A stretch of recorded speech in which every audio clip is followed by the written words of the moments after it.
captain's perspective, after the Toronto game, you'd mentioned time for a mental reset and just to get back at it, and then to have the boost of adding Sean Monahan to the mix. How good is that to come out of the All-Star break? Yeah, it was just nice to get away, recharge, and kind of get that news as we were starting to make our way back to Winnipeg. We're all really excited to welcome Sean. I've heard great things from guys that have played with him, and just playing against him, and you look at his career and what he was able to do with the Flames, and the seasons he's having this year. We're really excited to have him here. You, with your acumen in the face-off circle, I think you have as good of an appreciation as any as adding a guy like Sean, who's up around 52% for his career at the face-off dot. Yeah, he's great in the circle. He's got good time. He's quick hands. I think you see that. On the power play, he's fantastic in the bumper spot. But it's always nice to add someone that's so comfortable in the circle on both sides, and could take big important face-offs, take them at key times. Whether it's special teams or late in the game, things like that. So.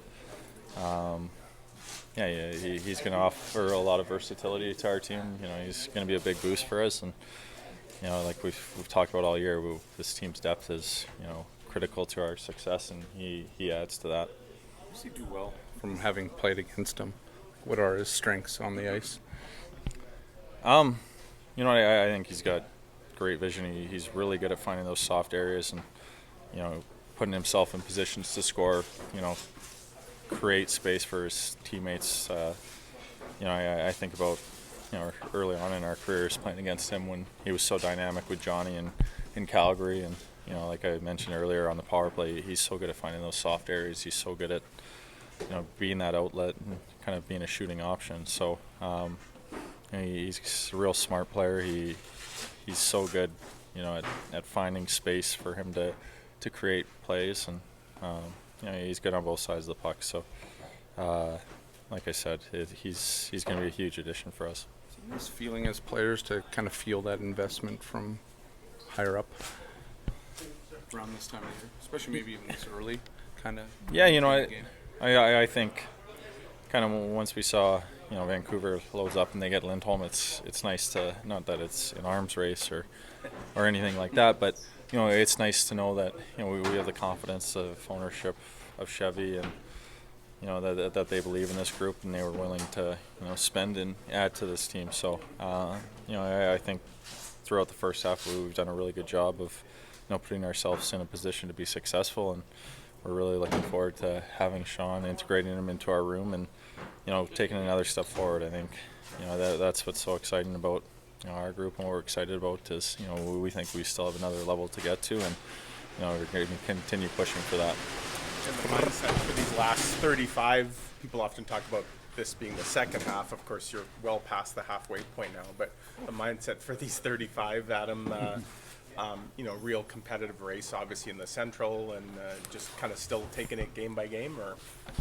Yeah, I think sometimes if you look too far ahead, you kind of miss what's going on in front of you, and we know we have a busy stretch coming up in March, but we still got a full month of hockey before we even get there. So there's a lot of good teams in this league that we haven't played, and we still have to play. So we're excited for the challenge. We know that kind of there's going to be areas of our game that we're going to need to continue improving if we want to be able to make a run in the playoffs and kind of achieve our ultimate goal. So that's what these next 35 games are about, is continuing to build as a team, continuing to get better, and coming together so that in the springtime, kind of when the playoffs start, we're ready. How different does it feel to get a significant component like Sean at this time of year, like with 13, 14 games to go to the trade deadline, as opposed to getting somebody on deadline date? Yeah,